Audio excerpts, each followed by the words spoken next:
Vous avez fait un vrai jeûne sec, hein, donc par exemple, vous avez fait un vrai jeûne sec de 3 jours.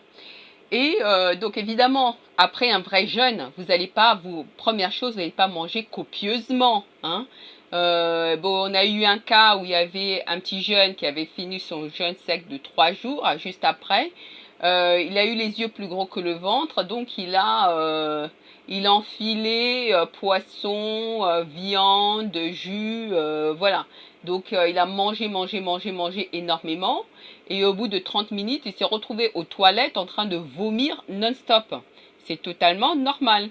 Et en même temps que lui, il y avait un autre jeune, puisqu'ils étaient deux à ce moment-là à faire la session de 3 jours. L'autre jeune, quand il avait fini, il avait bien suivi les conseils qui étaient de boire de l'huile, voilà, une cuillerée d'huile régulièrement pendant 1 heure. Et ensuite, 2 heures après, de boire du thé sans sucre. Et ensuite, pendant 10 heures, de ne boire que du thé toutes les demi-heures ou toutes les heures. Et le soir, de ne manger tranquillement que quelques légumes, des fruits, de manger très léger. Et le lendemain, là, il peut manger comme il veut. Bah, l'autre jeune, il n'a pas eu d'histoire de vomir, d'histoire d'aller aux toilettes ou quoi que ce soit. Donc ici, souvenez-vous, quand on fait des vrais jeûnes, c'est assez bon. Quand on finit, il ne faut pas aller dans la gloutonnerie, évidemment. Hein. On gère l'après-jeûne. Hein. Donc vous êtes resté 3 jours sans manger, sans boire, sans toucher une goutte d'eau. Donc c'est normal que votre estomac, il y a eu des processus qui ont eu lieu dedans. Et là, vous allez interrompre ces processus-là. On les interrompt progressivement. De plus, quand vous finissez vos jeûnes, parce qu'il y a des personnes qui estiment qu'elles sont devenues rachitiques, que les jeûnes les aient fait maigrir, etc., etc.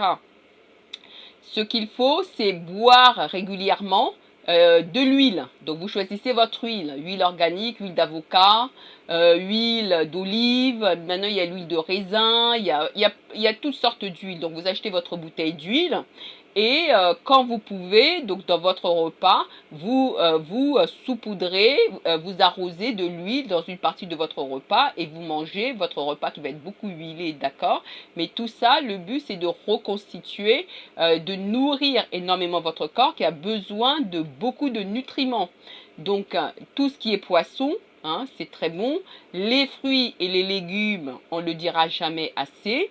Et de toutes les manières, quand vous faites vos jeûnes secs, au fur et à mesure, vous voyez que votre corps va rechercher la nourriture qui est de qualité et une nourriture bonne. C'est-à-dire que entre, par exemple, un burger frites et un plat de légumes, votre corps va choisir le plat de légumes au fur et à mesure que vous faites les vrais jeûnes. C'est-à-dire qu'au fur et à mesure que vous faites les vrais jeûnes, votre corps va maintenant rechercher une nourriture saine. Hein. Donc, quand vous finissez un jeûne sec, très clairement, hein, un vrai jeûne en plus, il ne faut pas aller vous goinfrer. Là, c'est clair, il ne faut pas aller vous goinfrer. Oui, on boit de l'huile pendant 1 heure. Ensuite, on ne boit que du thé pendant au moins 10 heures. Ensuite, on mange que des légumes légers. Et le jour d'après, là, on peut manger comme on veut. Voilà.